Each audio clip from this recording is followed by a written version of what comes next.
नमस्कार, मैं हूं डॉक्टर वरुण प्रभा और स्वागत करती हूं आप सभी लोगों का अपने इस चैनल पर। तो सबसे पहले हमें ये समझना होगा कि आखिर मेटाबॉलिज्म होता क्या है। हम बहुत बार इस टर्म को सुनते हैं, बहुत बार इस टर्म का इस्तेमाल भी करते हैं और स्पेशली जब वेट मैनेज करने की बात की जाती है, जब वेट लॉस करने की बात की जाती है, यानी कि मोटापा कम करने की बात की जाती है।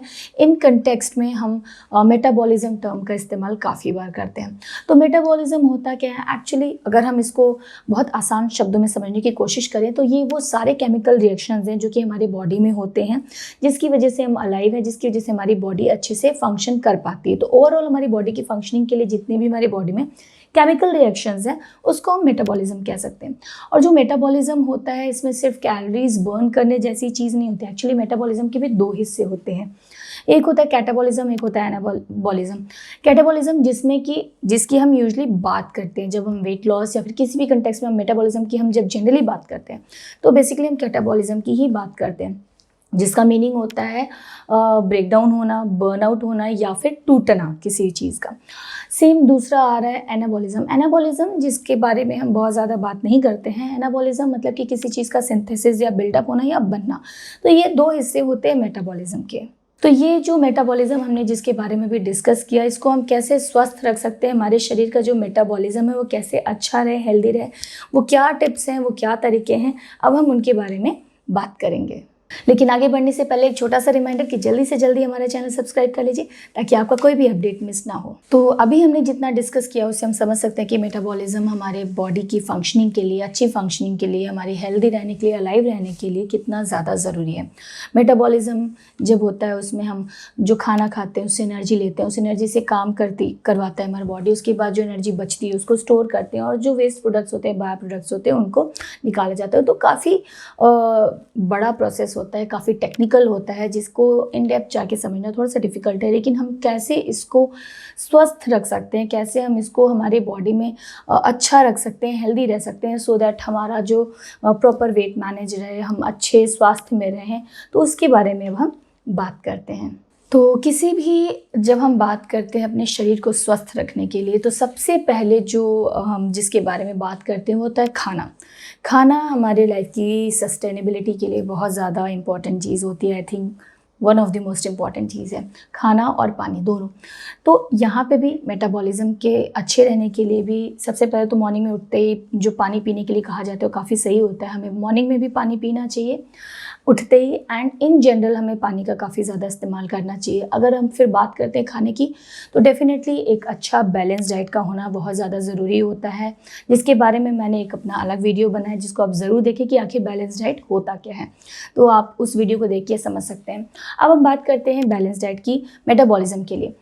तो मेटाबॉलिज्म के लिए, मेटाबॉलिज्म अच्छा काम करे, फास्ट काम करे, इसके लिए हमें खाना खाना बहुत ज़्यादा ज़रूरी होता है। क्योंकि यहाँ पे एक मिसकंसेप्शन होता है अगर हम वेट लॉस की कंटेक्स्ट में बात करते हैं तो, कि अगर हम नहीं खाते हैं तो वेट लूज़ होता है। लेकिन वो जो वेट लूज़ होता है वो काफ़ी गलत तरीके से होता है, वो फर्दर हमारे बॉडी के लिए काफ़ी हानिकारक हो सकता है।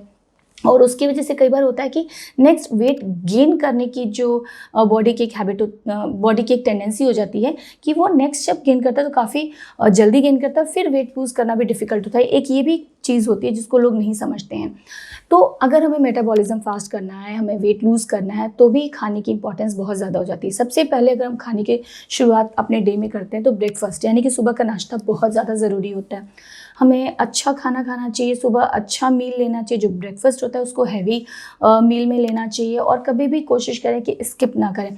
ब्रेकफास्ट स्किप करने से बहुत ज़्यादा प्रॉब्लम होती है। ब्रेकफास्ट स्किप बिल्कुल नहीं करना चाहिए। रादर कोई भी मील हमें स्किप नहीं करनी चाहिए फुल डे में। जो हमने पहले भी अपने वीडियो में डिस्कस किया कि 3 मेजर मील्स होते हैं, 2 बीच में जो इन बिटवीन स्नैक्स होते हैं, इनकी सारी जो मील्स ले रहे हैं काफ़ी ज़्यादा इंपॉर्टेंस होती है और सबको प्रॉपर अमाउंट में लेना चाहिए। तो ब्रेकफास्ट मिस ना करें और अच्छे अमाउंट में लें। अपने हर खाने में कोशिश करें कि लीन प्रोटीन का काफ़ी ज़्यादा इस्तेमाल करें। शुगर इनटेक है और ये जितनी भी हार्मफुल चीज़ें उनको अवॉइड करना चाहिए। और उसके अलावा vegetables, fruits, high in fibre food जो होते हैं, हाई इन प्रोटीन फूड्स जो होते हैं, उन सबको हमें अच्छे से इस्तेमाल करना चाहिए। प्रोसेस्ड फूड और ऐसे केन फूड्स जो भी होते हैं इन सबको अवॉइड करना चाहिए। जंक फूड को हमें बिल्कुल कोशिश करना चाहिए कि ना लें। हेल्दी खाना खाएं, घर का खाना खाएं और टाइमली खाएं। छोटे छोटे पोर्शंस में, छोटे छोटे ड्यूरेशन पे हमें खाना खाते रहना चाहिए। जो हमारी मील है, जो हमारा खाना है, जिस टाइम पे जो खाना होता है उसको प्रॉपरली लेना चाहिए, स्किप नहीं करना चाहिए। ये हमें वेट लूज़ करने में भी मदद करता है। उसके बाद अगर हम बात करते हैं, एक्सरसाइज बहुत ज़्यादा इंपॉर्टेंट होती है। फिजिकल एक्टिविटी, एक्सरसाइज को इंक्लूड करना भी हमेशा मैं इस पर जोर देती हूँ। लेकिन जहाँ पे मेटाबॉलिज्म हमें फास्ट करना है या फिर वेट लूज़ करने के कंटेक्स्ट में हम बात कर रहे हैं, वहाँ पे एक्सरसाइज की इंपॉर्टेंस और ज़्यादा हो जाती है। मेटाबॉलिज्म के लिए एक्सरसाइज बहुत ज़्यादा इंपॉर्टेंट रोल प्ले करता है। रादर यहाँ पे थोड़ी इंटेंसिव वर्कआउट की ज़रूरत होती है, जो कि आपको डेफिनेटली अंडर एक्सपर्ट गाइडेंस ही करना चाहिए। अपने आप से कभी भी अगर हम एक्सटेंसिव वर्कआउट करते हैं तो कभी भी अपने आप से ये चीज़ें नहीं करनी चाहिए। जहाँ पे वेट मैनेजमेंट की बात है, जहाँ पे मेटाबॉलिज्म को फास्ट करने की बात है, ये सारी चीज़ें थोड़ी सी, मैंने आपको पहले बताया था कि टेक्निकल होती है और काफ़ी डीप होती है। तो अपने आप से इस पर काम नहीं करना चाहिए। कोशिश करें कि एक्सपर्ट की एडवाइस लें, अपने डॉक्टर की एडवाइस लें कि किस तरीके से हमें इन चीज़ों को स्टार्ट करना है, क्योंकि स्टार्ट करना भी काफ़ी कॉम्प्लिकेटेड चीज़ है। सडनली किसी भी चीज़ को हम बहुत ज़्यादा एक्सटेंसिवली अगर हम स्टार्ट कर देते हैं तो वो भी हमारे बैकफायर कर सकता है। तो डेफिनेटली हमें एक स्टेज में चीज़ें करनी हैं। अच्छा, जहाँ मैं खाने की बात कर रही थी, वहाँ पे महिलाओं के लिए अगर 1200 से कम कैलोरीज हैं, पुरुषों के लिए अगर 1800 कैलोरी से कम अगर पर डे वो खाते हैं तो मेटाबॉलिज्म इफेक्टिवली कम हो जाता है, स्लो हो जाता है, जो कि सही चीज़ नहीं है। तो कोशिश करनी चाहिए, इसलिए मैं बार बार बोल रही हूँ कि खाना प्रॉपर हो, जितनी कैलोरीज रिक्वायर्ड है हमारे शरीर की वो पूरी होनी चाहिए। उसके अलावा नींद की बहुत ज़्यादा इंपॉर्टेंस होती है। हमेशा मैं बोलती हूँ अच्छी नींद का लेना पूरे स्वास्थ्य के लिए, मानसिक, शारीरिक, हर तरीके से हमारे ओवरऑल हेल्थ के लिए, ओवरऑल स्वास्थ्य के लिए अच्छी नींद का होना बहुत ज़्यादा ज़रूरी है। तो कोशिश करें कि जो 7 से 8 घंटे की नींद है उसको ज़रूर लें और क्वालिटी स्लीप होनी चाहिए। तो अच्छे से नींद लेना भी बहुत ज़्यादा ज़रूरी होता है। ये भी हमारे मेटाबॉलिज्म को हेल्प करता है स्वस्थ रहने में।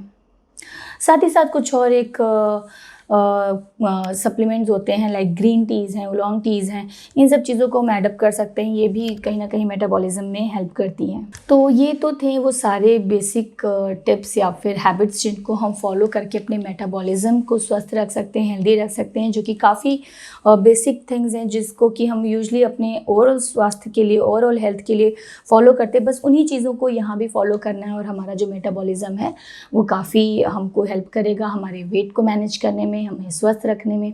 तो उम्मीद करती हूँ कि आपको आज का वीडियो ज़रूर पसंद आएगा। उसके अलावा भी अगर आपके मन में कोई और सुझाव है या फिर और भी आप कुछ जानना चाहते हैं तो हमारे कमेंट बॉक्स में जाके हमें ज़रूर बताएं। मिलते हैं अपने अगले वीडियो में। धन्यवाद।